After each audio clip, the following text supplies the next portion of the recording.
morning, lovelies. I'm sorry, we're starting a little bit late today. We ended up, I did a different group hangout with my first block class today. So if you're here from here, hi guys, I miss you. But kind of ran over on time. I apologize. So let's get into Fahrenheit. Guy Montag, fireman. Can't read books, started reading books, is supposed to burn books, instead doesn't. Hello, friend. He meets up with Faber. He and Faber come up with this plan that they're going to destroy the entire fireman system. It's going to be great. Everybody's looking forward to it. And then Montag is an idiot and gets himself turned in. So they show up to their next house that they need to burn because of books, and it turns out it's Montag's house. And Montag is not expecting that, which, how could you not, you idiot? You read in front of other people. Get your brain in gear, get it working. But anyways, so Montag goes through, he burns his house, he burns his boss, he knocks out his coworkers, and he goes on the run. And so he is trying to escape the ever-encroaching law enforcement that is coming to get him, and that's where we left off. So we're picking up there today with the second part of Chapter 3 of Fahrenheit 451. The house was silent. Montag approached from the rear, creeping through a thick, night-moistened scent of daffodils and roses and wet grass. He touched the screen door in back, found it open, slipped in, moving across the porch, listening. "Mrs. Black, are you asleep in there?" he thought. "This isn't good, but your husband did it to others and never asked and never wondered and never worried. And now, since you're a fireman's wife, it's your house and your turn. For all the houses your husband burned and the people he hurt without thinking." The house didn't reply. He hid the books in the kitchen and moved from the house again to the alley and looked back, and the house was still dark and quiet, sleeping. On his way across town, with the helicopters fluttering like torn bits of paper in the sky, he phoned the alarm at a lonely phone booth outside a store that was closed for the night. Then he stood in the cold night air, waiting, and at a distance he heard the fire sirens start up and run, and the salamanders coming to burn Mr. Black's house while he was away at work, to make his wife stand shivering in the morning air while the roof let go and dropped upon the fire. But now she was asleep. "Good night, Mrs. Black," he thought. "Faber!" Another rap, a whisper, and a long waiting. Then, after a minute, a small light flickered inside Faber's small house. After another pause, the back door opened. They stood looking at each other in the half-light, Faber and Montag, as if each did not believe the other's existence. Then Faber moved and put out his hand and grabbed Montag and moved him in and sat him down and went back and stood at the door listening. The sirens were wailing off in the morning distance. He came in and shut the door. Montag said, "I've been a fool all down the line. I can't stay long. I'm on my way God knows where." "At least you were a fool about the right things," said Faber. "I thought you were dead. The audio capsule I gave you, burnt. I heard the captain talking to you, and suddenly there was nothing. I almost came out looking for you." "The captain's dead. He found the audio capsule. He heard your voice. He was going to trace it. I killed him with the flamethrower." Faber sat down and did not speak for a time. "My God, how did this happen?" said Montag. "It was only the other night everything was fine, and the next thing I know I'm drowning. How many times can a man go down and still be alive? I can't breathe. There's Beatty dead. He was my friend once. And there's Millie gone. I thought she was my wife, but now I don't know. And the house all burnt, and my job gone, and myself on the run, and I planted a book in a fireman's house on the way. Good Christ, the things I've done in a single week." "You did what you had to. It was coming on for a long time." "Yeah, and I believe that, but there's nothing else I believe. It saved itself up to happen. I could feel it for a long time. I was saving up something. I went around doing one thing and feeling another. God, it was all there. It's a wonder it didn't show on me like fat. And now here I am messing up your life too. They might follow me here." "I feel alive for the first time in years," said Faber. "I feel I'm doing what I should have done a lifetime ago. For a little while, I'm not afraid. Maybe it's because I'm doing the right thing at last. Maybe it's because I've done a rash thing and don't want to look a coward to you. I suppose I'll have to do even more violent things, exposing myself so I won't fall down on the job and turn scared again. What are your plans? To keep running. You know the war's on, I heard. God, isn't it funny, said the old man. It seems so remote because we have our own troubles. I haven't had time to think. Montag drew out $100. I want this to stay with you. Use it in any way that'll help when I'm gone. But I might be dead at noon. Use this. Faber nodded. You better head for the river if you can. Follow along it, and if you hit an old railroad lines going out to the country, follow them. Even though practically everything's airborne these days, and most of the tracks are abandoned, the rails are still there rusting. I've heard there are hobo camps all across the country, here and there. Walking camps, they call them. And if you keep walking far enough and keep an eye peeled, they say there's a lot of old Harvard degrees on the tracks between here and Los Angeles. Most of them are wanted and hunted in the cities. They survive, I guess. There aren't many of them. And I guess the government's never considered them a great enough danger to go in and track them down. You might hole up with them for a time and get in touch with me in St. Louis. I'm leaving on the 5 a.m. bus this morning to see a retired printer there. I'm getting out in the open myself at last. This money will be put to good use. Thanks, and God bless you. Do you want to sleep for a few minutes? I better run. Let's check. He took Montag quickly into the bedroom and lifted a picture frame aside, revealing a television screen the size of a postal card. I always wanted something very small, something I could walk to, something I could blot out with the palm of my hand if necessary. Nothing that could shout me down, nothing monstrous big. So you see, he snapped it on. Montag, the TV set said, lit up. Montag. The name was spelled out by a voice. Guy Montag, still running. Police helicopters are up. A new mechanical hound has been brought from another district. Montag and Faber looked at each other. Mechanical hound never fails. Never since its first use in tracking quarry has this incredible invention made a mistake. Tonight, this network is proud to have... Sorry, that's the same voice. Whoops. Mechanical hound never fails. Never since its first use in tracking quarry has this incredible invention made a mistake. Tonight, the network is proud to have the opportunity to follow the hound by camera helicopter as it starts on its way to the target. Faber poured 2 glasses of whiskey. We'll need these. They drank. Nose so sensitive that the mechanical hound can remember and identify 10,000 odor indexes on 10,000 men without resetting. Faber trembled the least bit and looked about his house, at the walls, the door, the doorknob, and the chair where Montag now sat. Montag saw the look. They both looked quickly about the house, and Montag felt his nostrils dilate, and he knew that he was trying to track himself, and his nose was suddenly good enough to sense the path he had made in the air of the room, and the sweat of his hand hung from the doorknob, invisible, but as numerous as the jewels of a small chandelier. He was everywhere, in and on and about everything. He was a luminous cloud, a ghost that made breathing once more impossible. He saw Faber stop his own breath for fear of drawing that ghost into his own body, perhaps being contaminated with the phantom exhalations and odors of a running man. The mechanical hound is now landing by helicopter at the site of the burning. And there, on the small screen, was the burnt house, and the crowd, and something with a sheet over it, out of the sky, a fluttering came. And out of the sky fluttering came the helicopter like a grotesque flower. So they must have their game out, thought Montag. The circus must go on, even with war beginning within the hour. He watched the scene, fascinated, not wanting to move. It seemed so remote and no part of him. It was a play apart and separate, wondrous to watch, not without its strange pleasure. That's all for me, he thought. That's all taking place just for me, by God.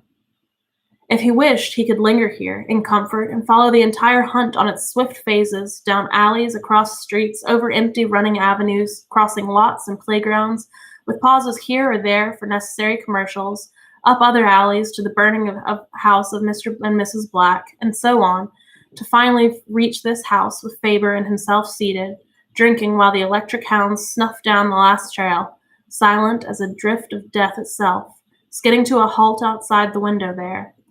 Then, if he wished, Montag might rise, walk to the window, keep one eye on the TV screen open, lean out, look back, and see himself, dramatized, described, made over, standing there, limed in the bright small television from outside, a drama to be watched objectively, knowing that in other parlors he was large as life, in full color, dimensionally perfect, and if he kept his eye peeled quickly, he would see himself, an instant before oblivion, being punctured for the benefit of how many civilian parlor sitters who had been awakened from sleep a few minutes ago by the frantic sirening of their living room walls to come watch the big game, the hunt, the one-man carnival.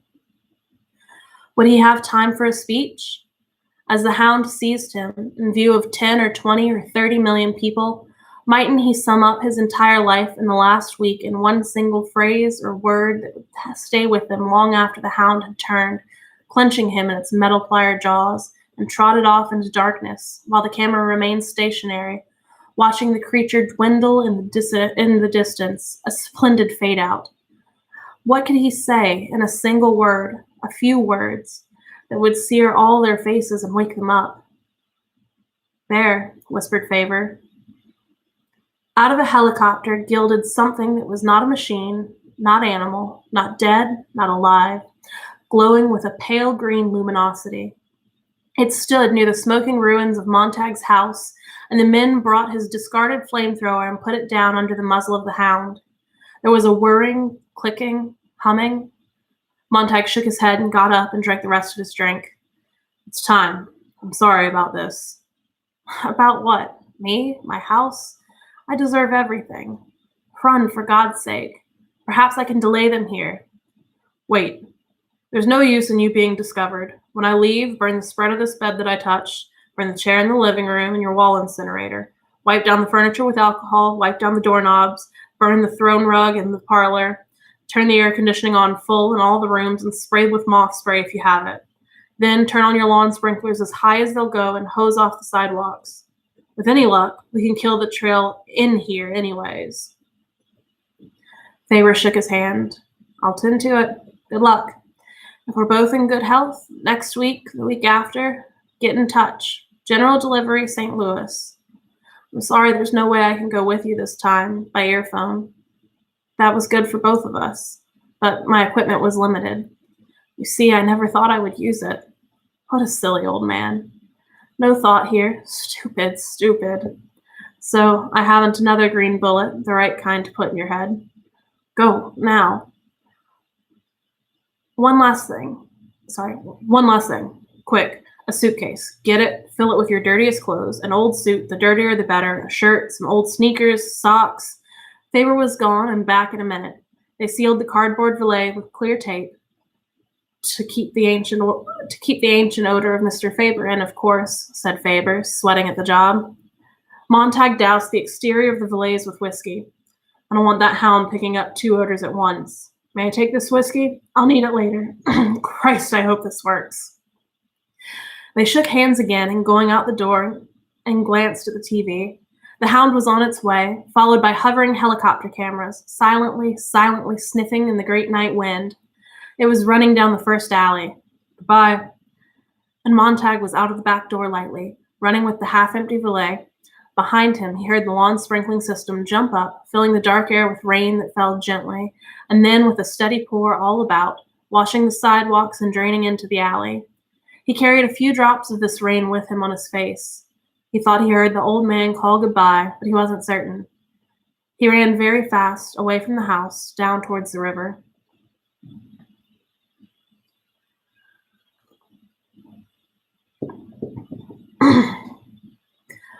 Montag ran. He could feel the hound, like autumn, come cold and dry and swift, like a wind that didn't stir the grass, that didn't jar windows or disturb leaf shadows on the white sidewalk as it passed. The hound did not touch the world. It carried its silence with it, so you could feel the silence building up a pressure behind you all across town. Montag felt the pressure rising and ran. He stopped for breath on his way to the river to peer through dimly lit windows of wakened houses and saw the silhouettes of people sitting inside watching their parlor walls, and there on the wall was the mechanical hound, a breath of neon vapor, spidered along, here and gone, now at Elm Terrace, Lincoln, Oak Park, and up the alley towards Faber's house. Go past, thought Montag. Don't stop. Go on. Don't turn. On the parlor wall, Faber's house with its sprinkler system pulsing in the night air. The hound paused, quivering. No, Montag held to the windowsill. This way, here. The procaine needle flickered in and out, in and out. A single clear drop of the stuff of dreams fell from the needle as it vanished in the hound's muzzle. Montag held his breath like a double fist in his chest. The mechanical hound turned and plunged away from Faber's house down the alley again. Montag snapped his gaze to the sky. The helicopters were closer, a great blowing of insects into a single light source. With an effort, Montag reminded himself again that this was no fictional episode to be watched on his run to the river. It was in actuality his own chess game he was witnessing, move by move. He shouted to give himself the necessary push away from this last house window, the fascinating seance going on there. Hell, and he was away and gone. The alley, a street, and the smell of the river. Leg out, leg down, leg out and down. 20 million Montags running, soon if the cameras caught him.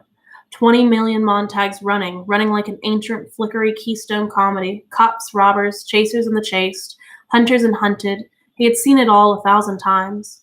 Behind him now, 20 million silently baying hounds ricocheting across parlors, three cushions shooting from the right wall to the center wall to the left wall, gone. Right wall, center wall, left wall, gone. Montag jammed a seashell to his ear. Police suggest entire population in the Elm Terrace area do as follows. Everyone in every house and every street open a front or rear door or look out the windows. The fugitive cannot escape if everyone in the next minute looks from his house. Ready?